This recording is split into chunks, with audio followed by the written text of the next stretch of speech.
महाराजा भोज के नगर में एक विद्वान ब्राह्मण रहते थे। वे बहुत गरीब थे और आर्थिक तंगी से परेशान भी थे। धीरे धीरे उनकी गरीबी इतनी बढ़ गई कि एक दिन उनके मन में राजमहल में चोरी करने का विचार आ गया। रात के समय वे चुपके से राजभवन में पहुंच गए।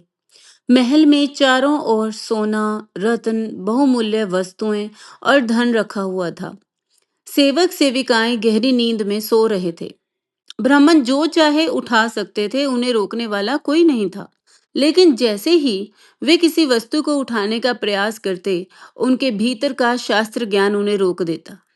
जब उन्होंने स्वर्ण उठाने का सोचा, तभी उनके मन में सुमरण हुआ, स्वर्ण चोरी महापाप है। वे आगे बढ़ते, लेकिन हर बार धर्म और शास्त्र की बातें उनके मन में जाग उठती। वस्त्र, रत्न, भोजन या अन्य वस्तुएं जो भी लेने का विचार करते, उसी से जुड़ी शास्त्र की शिक्षा उन्हें याद आ जाती। पूरी रात इसी उधेड़-बुन में निकल गई, लेकिन वे कुछ भी चुरा ना सके। सुबह होने लगी, सेवकों के जागने का समय आ गया। डर के कारण ब्राह्मण महाराज भोज के शैया के नीचे ही छिप गए। थोड़ी देर के बाद महाराज भोज जाग उठे। राजमहल की दासियां, सेवक और परिवार के लोग उपस्थित हुए।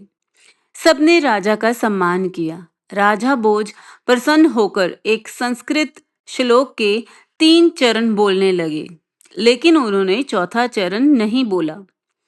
तभी शैया के नीचे छिपे ब्राह्मण से रहा नहीं गया। उन्होंने उस श्लोक का चौथा चरण भी पूरा कर दिया। राजा भोज यह सुनकर चौंक गए। उन्होंने ब्राह्मण को बाहर बुलाया और पूछा, तुम कौन हो? यहाँ पर क्यों आए हो?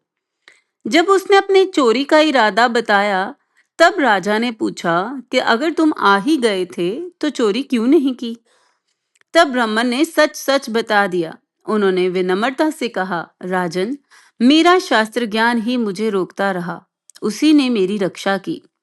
ब्राह्मण की सच्चाई और विद्वानता को देखकर महाराज भोज बहुत प्रसन्न हुए। उन्होंने उसे सम्मान पूर्वक धन देकर विदा कर दिया। ये कहानी हमें बताती है कि ज्ञान वो नहीं जो केवल पढ़ने से मिलता है, बल्कि ज्ञान वही है जो कठिन समय में मनुष्य को गलत रास्ते पर जाने से भी रोकता है। तो दोस्तों, अगर आपको ये कहानी अच्छी लगी हो, तो प्लीज़ इस चैनल को सब्सक्राइब करिए, फॉलो करिए। ये कहानी अपने दोस्तों के साथ शेयर भी ज़रूर करिए, क्योंकि आपका सपोर्ट हमारे लिए बहुत ज़रूरी है। फिर मिलते हैं नई कहानी के साथ, तब तक धन्यवाद।